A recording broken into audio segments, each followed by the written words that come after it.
ओम शांति, ओम शांति, ओम शांति। आज बाबाको 10-10-2020 को साकार मुरली छ। मुरली को सारमा, मीठे बच्चे, तुम जब किसी को भी समझाते हो, तुम जब किसी को भी समझाते हो या भाषण करते हो तो बाबा बाबा कहकर समझाओ, तो बाबा बाबा कहकर समझाओ।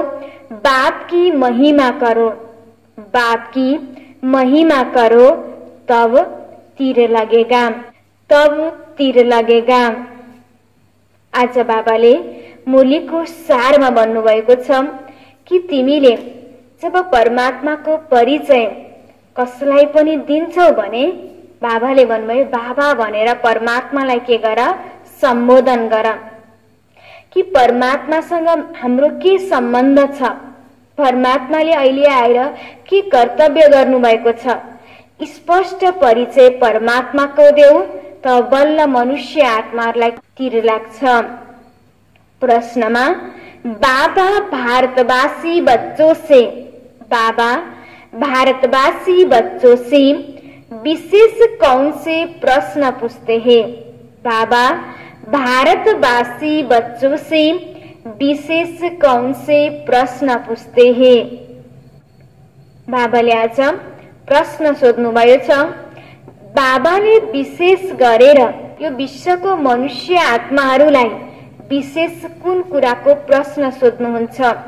उत्तरमा तुम भारतवासी बच्चे जो इतने साहूकार थे, सर्वगुण संपन्न, स्वर्गकला संपूर्ण देवता धर्म के थे, तुम पवित्र थे, काम कटारी नहीं चलाते थे, बहुत धनवान थे, फिर तुमने इतना देवाला कैसे निकाला है? कारण का पता है? बच्चे तुम गुलाम कैसे बने हो? बच्चे तुम गुलाम कैसे बन गए? इतना सब धन दौलत कहाँ गवा दिया? ख्याल करो तुम पावन से पतित कैसे बन गए? तुम बच्चे भी ऐसी ऐसी बातें बाबा बाबा कह दूसरों को भी समझाओ, सहज समझ जाएंगे। बाबाले उत्तरमा के भन्नुभयो त के भनेर सोध्नुहुन्छ? बाबाले भन्दा आज जो मनुष्य आत्माहरू छ, जो देवी देवता थियो, सतयुगमा सर्वगुण सम्पन्न थियो, स्वर्गकला सम्पूर्ण थियो, जो यति धनवान थियो, आज त्यही मनुष्य आत्मा के भए त नराम्रो कसरी बनो त? जो यति धनवान थियो आज किन यसरी गरिब बनो त? जो यति पवित्र आत्मा थियो आज कसरी पतित भयो त? बाबाले भन्दै हुनुहुन्छ यो प्रश्न बाबाले हरेक बच्चालाई सोध्नुहुन्छ। र अहिलेको समयमा जब हामी नराम्रो बनिसक्यौं, पतित बनिसक्यौं भने अब हामी कसरी पावन बन्ने त? यो कुरा हर मनुष्य आत्मालाई अहिले गएर सोध, अनि बल्ल उनीहरूलाई के हुन्छ त? हो कि जस्तो लाग्छ, अथवा बाबाको ज्ञानको के हुन्छ? तीर लाग्छ। ओम शांति। ओम शांति कहने से भी बाप जरूर याद आना चाहिए। बाप का पहला पहला कहना है मन मना भव। जरूर आगे भी कहा है, तब तो अभी भी कहते हैं ना। तुम बच्चे बाप को जानते हो, जब कहाँ सभा में भाषण करने जाते हो वो लोग तो बाप को जानते ही नहीं। आज कति मनुष्य आत्माहरूले परमात्माको परिचय पाएकै छैनन्, परमात्मालाई सही रूपमा चिनेकै छैनन्। तो उनको भी ऐसा कहना चाहिए कि शिव बाबा कहते हैं वही पतित पावन है। जरूर पावन बनाने के लिए यहाँ आकर समझाते हैं। जैसे बाबा यहाँ तुमको कहते हैं, हे बच्चों, तुमको स्वर्ग का मालिक बनाया था, तुम आदि सनातन देवी देवता धर्म वाले विश्व के मालिक थे, वैसे तुमको भी बोलना चाहिए कि बाबा यह कहते हैं। ऐसे कोई के भाषण का समाचार आया नहीं है। शिव बाबा कहते हैं, मुझे ऊंचे तो ऊंच मानते हो, पतित पावन भी मानते हो, मैं आता भी हूँ, भारत में यह राजयोग सिखलाने आता हूँ, कहता हूँ मामेकम याद करो, मुझ उच्च बाप को याद करो, क्योंकि वह बाप देने वाला दाता है। बाबा भन्दै हुनुहुन्छ, तिमी नै त्यो आत्मा जो सर्वगुण सम्पन्न थियौ, देवी देवताको रूपमा थियौ, आज तिमी के भयो त नराम्रो अवस्थामा पुग्यौ। र अहिलेको समयमा स्वयं परमात्मा आएर हामीहरूलाई के गर्दै हुनुहुन्छ, मनुष्यबाट हामीलाई देवी देवता बनाउँदै हुनुहुन्छ। यो दुनियाँलाई सतयुगमा परिवर्तन गर्दै हुनुहुन्छ। यो बाबाले भन्दै हुनुहुन्छ, आज भगवान आएर जुन यो पतितबाट पावन बनाउने कर्तव्य गरिरहनु भएको छ, यो कति आत्माहरूलाई अझै पनि थाहा छैन। यो परिचय हर आत्मालाई देऊ। मुझ उच्च बाप को याद करो, क्योंकि वह बाप तो देने वाला दाता है। बरोबर भारत में तुम विश्व के मालिक थे ना, दूसरा कोई धर्म नहीं था। सबै सतयुग दुनियाँमा एउटै धर्म थियो, आदि सनातन देवी देवता धर्म, अरू कुनै धर्म थिएन। बाप हम बच्चों को समझाते हैं, हम फिर आपको समझाते हैं। बाबा कहते हैं, तुम भारतवासी कितने साहूकार थे, सर्वगुण संपन्न सोरकला संपूर्ण देवता धर्म था, तुम पवित्र थे, काम कटारी नहीं चलाते थे, अभी तुम विश्व के गुलाम क्यों बने हो। त्यही भन्दै हुनुहुन्छ बाबा बार बार कि तिमी नै त्यति पूज्य थियौ, त्यति राम्रो थियौ भने अहिले तिमी कसरी नराम्रो बन्यौ त। सभी से कर्जा लेते रहते हो, इतने सब पैसे कहाँ गए। जैसे बाबा भाषण कर रहे हैं, वैसे तुम भी भाषण करो तो बहुतों को आकर्षण हो। तुम लोग बाबा को याद नहीं करते हो तो किसी को तीर लगता नहीं, वह ताकत ही नहीं मिलती। नहीं तो तुम्हारा एक ही भाषण ऐसे सुने तो कमाल हो जाए। शिव बाबा समझाते हैं, भगवान तो एक ही है, जो दुख हरता सुख करता है, नई दुनिया स्थापना करने वाला है। इस भारत पर स्वर्ग था, हीरे जवाहरातों के महल थे, एक ही राज्य था, सब श्रीखंड थे। जैसे बाप की महिमा अपरंपार है, वैसे भारत की महिमा भी अपरंपार है। भारत की महिमा सुनकर खुश होंगे। बाप बच्चों से पूछते हैं, इतना धन दौलत कहाँ गवा दिया। भक्ति मार्ग में तुम कितना खर्च करते आए हो, कितने मंदिर बनाते हो। बाबा कहते हैं, ख्याल करो तुम पावन से पतित कैसे बने हो। कहते भी है ना, बाबा दुख में आपका स्मरण करते हैं, सुख में नहीं करते हैं। जब हामीलाई बाबाले सतयुग दुनियाँमा लिएर जानुहुन्छ, मनुष्यबाट देवी देवता बनाउनुहुन्छ, सतयुग र त्रेतायुगमा हाम्रो जीवन यति सुखमय हुन्छ, हामी यति सुखी हुन्छौं कि हामीले भगवानलाई याद गर्ने जरुरी नै पर्दैन, अर्थात हामीले भगवानलाई यादै गर्दैनौं। र जब द्वापर युगको सुरुवात हुन्छ, हामीले आफूलाई शरीर सम्झन थाल्छौं र त्यसपछि शरीर सम्झने बित्तिकै हामी भित्र काम, क्रोध, लोभ, मोह, अहंकारको के हुन्छ, प्रवेशता हुन्छ र हामीलाई के हुन्छ, दुःखको अनुभव हुँदै जान्छ, दुःख बढ्दै जान्छ अनि हामीले भगवानलाई बोलाउन थाल्छौं। त्यसकारण बाबा भन्दै हुनुहुन्छ, सुखमा त मलाई कसैले याद गर्दैनन्, जब दुःख पर्छ अनि बल्ल तिमीहरूले मलाई के गर्छौ, याद गर्छौ। परन्तु दुखी तुमको बनाता कौन है। सुखको दुनियाँमा त बाबाले लिएर जानुभयो भने दुःख कसले बनायो त। घड़ी घड़ी बाबा का नाम लेते रहो, तुम बाबा का संदेश देते हो।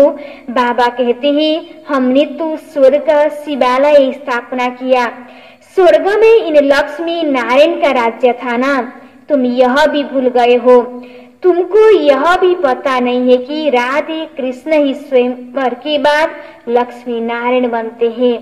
कृष्ण जो विश्व का मालिक था उनको कलंक बैठ लगाते हो, मेरे को भी कलंक लगाते हो हैन। स्वयं भगवानलाई पनि के भए त आज मनुष्यले भगवान त के हुनुहुन्छ, सर्वव्यापी हुनुहुन्छ हैन, जहाँ तै हुनुहुन्छ। भगवानले के गर्नुहुन्छ, जनवारमा कक्ष मत्स्य सबैको अवतार लिनुहुन्छ। भगवानलाई पनि के गरिदिए त, बाबाले भन्नुभयो मलाई पनि के गरिदिए त, विभिन्न ग्लानी गरिदिए। मेरे को भी कलंक लगाते हो, मैं तुम्हारा सदगति दाता, तुम मुझे कुत्ती बिल्ली कड़कड़ में कह देते हो। बाप कहते हैं तुम कितने पतित बन गए हो। बाप कहते हैं सर्व का सदगति दाता पतित पावन तो मैं हूँ, फिर पतित पावनी गंगा कह देते हो। कहाँ स्वयं भगवानले आएर हामीहरूलाई के बनाउनुहुन्छ, पतितबाट पावन बनाउनुहुन्छ, सद्गति दिनुहुन्छ हैन। तर आज फेरि के भयो त, मानिसहरूले गंगामा गएर पानीमा गएर नुहाउँदा के हुन्छ, सद्गति हुन्छ भनेर भनिदियो। घड़ी घड़ी बाबा का नाम लेकर समझाओ ना। बाप खुद कहते हैं मेरे से योग न लगाने से तुम और ही पतित बन पड़ते हो। मुझे याद करो तो तुम्हारे विकर्म विनाश होंगे। घड़ी घड़ी बाबा का नाम लेकर समझाओ तो शिव बाबा याद रहेगा। बोलो हम बाप की महिमा करते हैं। बाप खुद कहते हैं मैं कैसे साधारण पतितन में बहुत जन्मों के अंत में आता हूँ, इनके ही बहुत जन्म है, यह अब मेरा बना है तो इस रथ द्वारा तुमको समझाता हूँ। यह अपने जन्म को नहीं जानते हैं, भागीरथ यह है, इनके भी वानप्रस्थ अवस्था में मैं आता हूँ। शिव बाबा ऐसा समझाते हैं, ऐसा भाषण किसी का सुना नहीं है। बाबा का तो नाम ही नहीं लेते हैं, सारा दिन बाबा को तो बिल्कुल याद ही नहीं करते हैं, झरमुही झकमुही में ही लगे रहते हैं। और लिखते हैं कि हमने ऐसा भाषण किया, हमने यह समझाया। बाबाले भन्ने हुनुहुन्छ जति हामी बाबालाई याद गर्छौं त्यति नै हामीमा भएको नराम्रो कुरा के हुन्छ, विकर्म विनाश हुन्छ। बाबाले यो पनि स्पष्ट भन्नुभयो तिमीले मलाई याद गर्दैनौ भने तिम्रो पापका बोझा फेरि के हुन्छ, बढ्दै जान्छ। त्यसकारण तिमीलाई झरमै झगमै व्यर्थ कुरामा नराम्रो कुरामा हाम्रो मन बुद्धि लगाउनु छैन हैन। हाम्रो समय पनि व्यर्थ कुरामा हामीले समय गवाउनु छैन। बस जति टाइम मिलेको छ हामीलाई, जुन भगवानलाई चिन्ने मौका पाएका छौं, जुन हामीलाई समय मिलेको छ त्यो समयमा हामी उपयोग गरेर हामीले के गर्नु छ त, बाबालाई याद गर्नु छ। किनकि कति बेला के हुने हो कसैलाई पनि थाहा छैन। त्यसकारण बाबाले भन्नुभयो बस मलाई के गर, याद गर।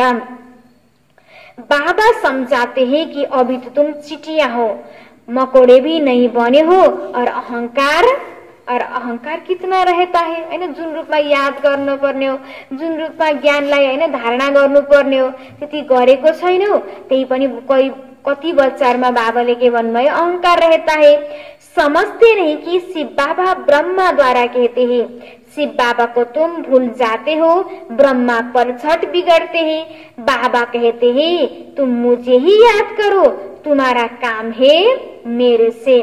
मुझे याद करते हो ना, परंतु तुमको भी पता नहीं है कि बाप क्या चीज है, कब आते हैं। गुरु लोग तुमको कहते हैं कि कल्प लाखों वर्ष का है, और बाप कहते हैं कल्प है ही 5000 वर्ष का। एउटा कल्प कति हुन्छ, 5000 वर्ष को। पुरानी दुनिया सो फिर नहीं होगी, नहीं सो फिर पुरानी होती है। यो चक्र त के हुन्छ, घुमिरहन्छ। सतयुग, त्रेतायुग, द्वापरयुग, कलियुग। कलियुगपछि फेरि के आउँछ, सतयुग आउँछ। त्यसकारण नयाँबाट पुरानो र पुरानोबाट नयाँ यो दुनिया चक्र चलिरहन्छ। अब नई दिल्ली है कहाँ? दिल्ली तो जब परिस्थान होगी तब नई दिल्ली कहेंगे। नई दुनिया में नई दिल्ली थी जमुना घाट पर, उन पर लक्ष्मी नारायण के महल थे, परिस्थान था। अभी तो ये दुनिया के भएको छ, तो ये दुनिया कब्रिस्तान होना है, सब दफन हो जाने हैं। इसलिए बाबा कहते हैं मुझ ऊंचे तो ऊंच बाप को याद करो तो पावन बनेंगे। जति बाबालाई याद गर्छौं त्यति नै हामी के बन्छौं त? पावन बन्छौं। हमेशा ऐसे बाबा बाबा कहकर समझाओ। बाबा नाम नहीं लेते हो इसलिए तुम्हारा कोई सुनते नहीं है। बाबा की याद न होने से तुम्हारे में जवर नहीं बढ़ता। देह अभिमान में तुम आ जाते हो। बादलिया जो मार खाती है वो तुमसे जास्ती याद में रहती है। कितना पुकारती है। बाप कहते हैं तुम सब तो द्रौपदियां हो ना, अब तुमको नंगन होने से बचाते हैं। माताएं भी ऐसी कोई होती है जिनको पहले भी पुतना आदि नाम दिए थे, तुम भूल गए हो। बाप कहते हैं भारत जब शिवालय था तो उसे स्वर्ग कहा जाता था। यहाँ फिर जिनके पास मकान विमान आदि है वह समझते हैं हम स्वर्गमय है हैन। छेडिको जुन अहिले मान्छेहरूलाई जुन सुख सुविधा मिलेको छ त्यसैमा मान्छेले के भनेको छ? स्वर्ग सम्झिएको छ। कितने मूढ़मती है, हर बात में बोलो बाबा कहते हैं। यह हठ योगी तुमको मुक्ति थोड़े ही दे सकते हैं, जबकि सर्व का सद्गति दाता एक है। फिर गुरु किस लिए करते हो? क्या तुमको सन्यासी बनना है या हठ योग सीखकर ब्रह्म में लीन होना है? लीन तो कोई भी नहीं हो सकता। हरेक मनुष्य आत्मालाई यो दुनियाँमा खेल खेल्न आउनु नै पर्छ, चाहे उसले एक जन्म नै किन। उसलाई यो दुनियाँमा के गर्न पर्छ? जन्म लिनको लागि आउन पर्छ। बाबा भन्नुहुन्छ क्या तुमको सन्यासी बनना है या हठ योग सीखकर ब्रह्म में लीन होना है? लीन तो कोई नहीं हो सकता। कोही पनि आत्माहरू लीन हुन सक्दैन। अर्थात आज भनिन्छ कि ब्रह्मलोकमा जाने र ब्रह्मलोकमा गएपछि हामीलाई आउन पर्दैन भनिन्छ, तर त्यो भन्नु के हो त? गलत हो। सबैलाई के गर्नुपर्छ? यो दुनियाँमा जन्म मरणको चक्रमा आउनु नै पर्छ। लीन तो कोई भी हो नहीं सकता। पार्ट तो सबको बजाना ही है। सब एक्टर्स अविनाशी है।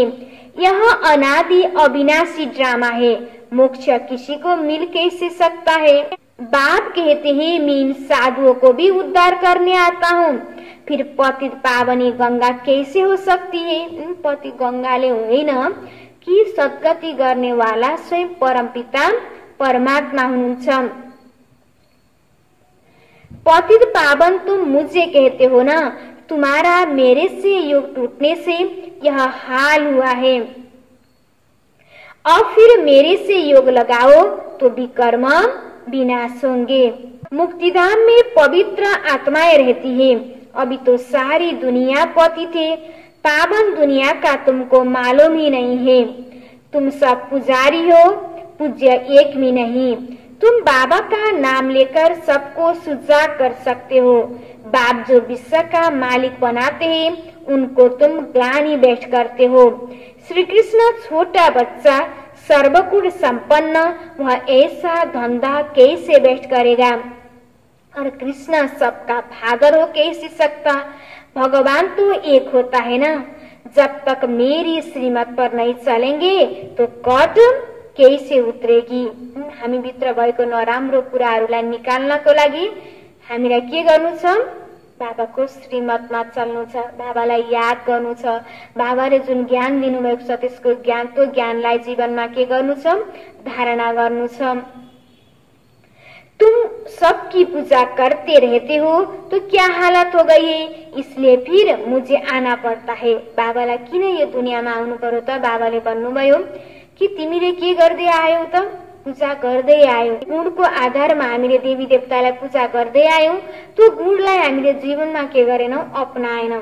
झन् हामीमा के भयो त नराम्रो कुराहरू आउँदै गयो, जसकारण परमात्मालाई यो दुनियाँमा के गर्न पर्यो, आउन पर्यो। तुम कितने धर्म कर्म भ्रष्ट हो गए हो, बताओ हिंदू धर्म किसने कब स्थापना किया? ऐसे अच्छी ललकार से भाषण करो। तुमको घड़ी घड़ी बाप याद ही नहीं आता है। कभी कभी तो कोई लिखते कि हमारे में तो जैसे बाबा ने आकर भाषण किया, बाबा बहुत मदद करते रहते हैं। तुम याद की यात्रा में नहीं रहते हो, इसलिए चीटी मार्ग की सर्विस करते हो। बाबा के नाम लेंगे तभी तो किसी को तीर लगेगा। बाबा समझाते हैं, बच्चे तुमने ही ऑलराउंड 84 का चक्र लगाया है। मैं भारत में ही आता हूँ, जो पूज्य थे वही पुजारी बनते हैं। मैं तो पूज्य पुजारी नहीं बनता हूँ।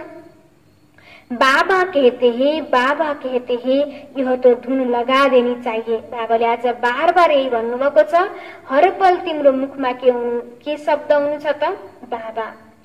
तुम जब ऐसे ऐसे भाषण करो, जब ऐसा हम सुने, तब समझे कि अब तुम चीटी से मकोड़े बने हो।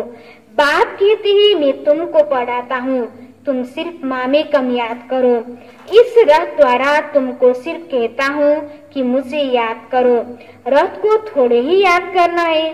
बाबा ऐसे कहते हैं, बाबा यह समझाते हैं, ऐसे ऐसे तुम बोलो, फिर देखो तुम्हारा कितना प्रभाव निकलता है।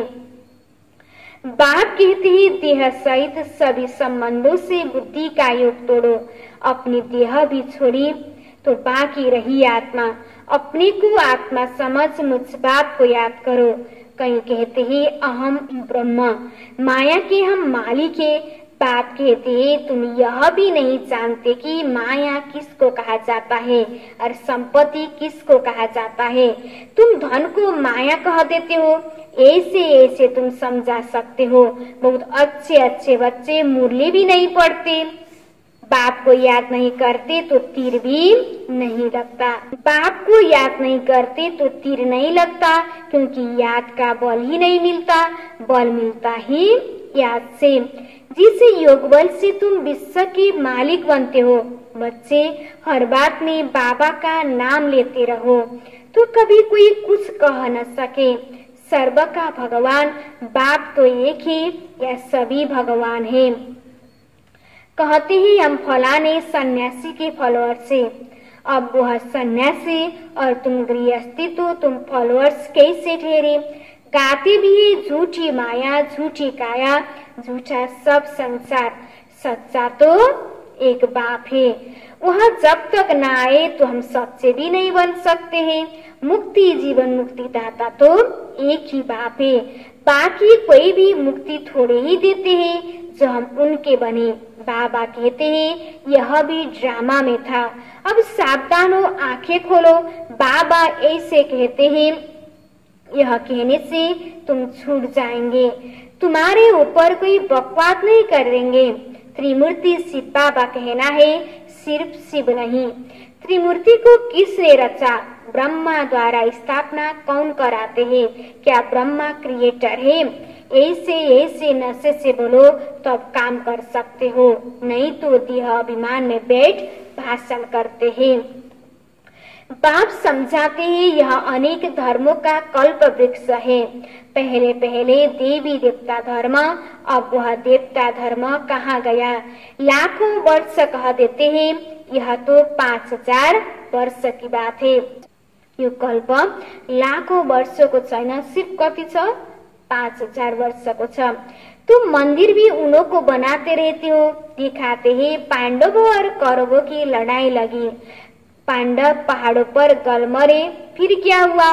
मैं कैसे हिंसा करूंगा? मैं तो तुमको अहिंसक वैष्णव बनाता हूँ। काम कटारी न चलाना, उसको ही वैष्णव कहते हैं। वह है विष्णु की वंशावली। अच्छा, मीठे मीठे सिखिलाते बच्चों प्रति माँ पिता बाप दादा का याद प्यार और गुड मॉर्निंग। रूहानी बाप की रूहानी बच्चों को नमस्ते, रूहानी बच्चों की रूहानी बाबा को याद प्यार गुड मॉर्निंग और नमस्ते नमस्ते। धारणा के लिए मुख्य सार 1 नंबर में छ।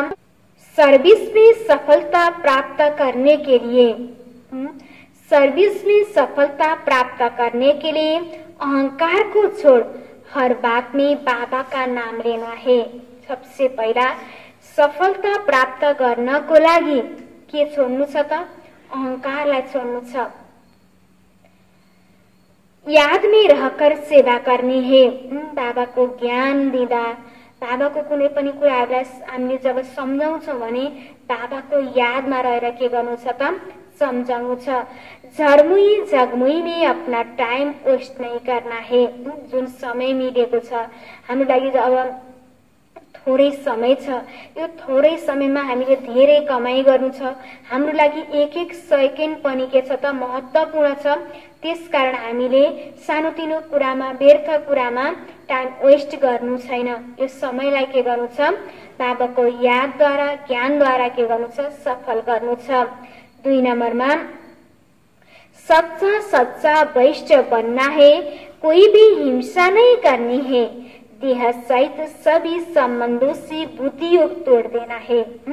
देह सहित आफ्नो शरीरलाई र शरीरको सम्बन्धलाई मन बुद्धिबाट के गर्नु छ? हटाउनु छ। किन देहलाई किन भुल्नु छ त? जब देहलाई भुल्यौं भने बल्ल देहको सम्बन्धलाई हामीले के गर्न भुल्न के हुन्छ? सहज हुन्छ। जब हामीले देहलाई याद गर्छौं भने देहको सम्बन्ध पनि के हुन्छ? बिस्तारै याद आउन थाल्छ। जब हामीले देहलाई भुलेर आत्मालाई याद गर्छौं भने म आत्मा हुँ भनेर सम्झिन्छ भने आत्माको सम्बन्ध, आत्माको पिता परमात्माको स्वतः के हुन्छ? याद आउँछ। वरदानमा छ विश्व कल्याण के कार्य में सदा बिजी रहने वाले, विश्व कल्याण के कार्य में सदा बिजी रहने वाले विश्व के आधारमूर्त भव, विश्व के आधारमूर्त भव। विश्व कल्याणकारी बच्चे स्वप्न में भी फ्री नहीं रह सकते। विश्व कल्याणकारी बच्चे स्वप्न में भी फ्री नहीं रह सकते। जो दिन रात सेवा में बिजी रहते हैं, जो दिन रात सेवा में बिजी रहते हैं, उन्हें स्वप्न में भी कई नई नई बातें, सेवा की प्लान व तरीके दिखाई देते हैं। उस सेवा में बिजी होने के कारण, वो सेवा में बिजी होने के कारण अपने पुरुषार्थ के व्यर्थ से और औरों के भी व्यर्थ से बचे रहते हैं। उनके सामने बेहद विश्व की आत्माएं, उनके सामने बेहद विश्व की आत्माएं सदा इमर्ज रहती है। उन्हें जरा भी अलबेलापन आ नहीं सकता, उन्हें जरा भी अलबेलापन आ नहीं सकता। ऐसे सेवादारी बच्चों को आधारमूर्त बनने का वरदान प्राप्त हो जाता है। आज बाबाले विशेष गरेर के भन्नुभयो त? हामी भनेको को हो त? विश्व कल्याणकारी आत्मा। हाम्रो कर्तव्य भनेको आफ्नो त कल्याण गर्नु छ, सारा विश्वलाई पनि के गर्नु छ त? कल्याण गर्नु छ। र जुन बाबाले हामीलाई निमित्त बनाउनु भएको छ विश्व कल्याण गर्नको लागि, हाम्रो मनबुद्धिमा जति बेला पनि त्यही चिन्तन चलिरहन्छ, कसरी मैले आफ्नो उन्नति गर्ने, कसरी मैले अरूको उन्नति गर्ने। जसकारण हाम्रो मनबुद्धि सधैँ राम्रो कुरामा बिजी रहन्छ। त्यसकारण हाम्रो स्वप्न पनि के हुन्छ? नराम्रो हुँदैन, अपवित्र हुँदैन।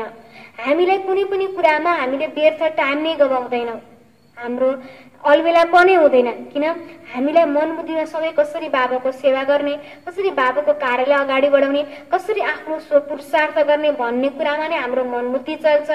व्यर्थ कुरामा हाम्रो मन बुद्धि जाँदैन। त्यसकारण बाबाले भन्नुभयो तिमी भनेको विश्वको को हौ त? आधारमूर्त हौ। स्लोगनमा संगम का एक एक सेकेंड वर्षों के समान है, इसलिए अलबेलेपन में समय नहीं गवाओ। आज बाबाले विशेष गरेर स्लोगनमा के भन्नुभयो त? यो संगमयुग भनेको हाम्रो लागि एक एक सेकेन्डको के छ त? महत्त्व छ। अहिलेको एक सेकेन्ड बराबर हैन, पछि आउने हाम्रो कति वर्ष हुन्छ, अहिले हामी 1 सेकेन्ड पुरुषार्थ गर्छौं भने हाम्रो यो 1 सेकेन्डको मेहनत पनि के हुन्छ, कति वर्ष हाम्रो पछि सफल हुन्छ। र अहिले हामी 1 सेकेन्डमा हामीले व्यर्थ गवायौं भने हाम्रो कति वर्ष के हुन्छ, नराम्रो हुन सक्छ। त्यसकारण यो समयको महत्त्वलाई जानेर हामीले व्यर्थ कुरामा अलबेलापनमा समय के गर्नु छैन, गवाउनु छैन। आज मुलीको सारमा थियो, मीठी बच्ची तुम जब किसी को भी समझाते हो या भाषण करते हो तो बाबा बाबा कहकर समझाओ, बाप की महिमा करो तब तीर लगेगा। प्रश्नमा बाबा भारतवासी बच्चों से विशेष कौन से प्रश्न पूछते हैं? उत्तरमा तुम भारतवासी बच्चों से इतने जो साहूकार थे, सर्वगुण संपन्न, सोरकला संपूर्ण, देवता धर्म के थे, तुम पवित्र थे, काम कटारी नहीं चलाते थे, बहुत धनवान थे, फिर तुमने इतना देवाला कैसे निकला है? कारण का पता है बच्चे, तुम गुलाम कैसे बन गए? इतना सब धन दौलत कहाँ गवा दिया? ख्याल करो तुम पावन से पतित कैसे बन गए? तुम बच्चे भी ऐसी ऐसी बातें बाबा बाबा कह दूसरों को भी समझाओ तो सहज समझ जाएंगे। ओम शांति।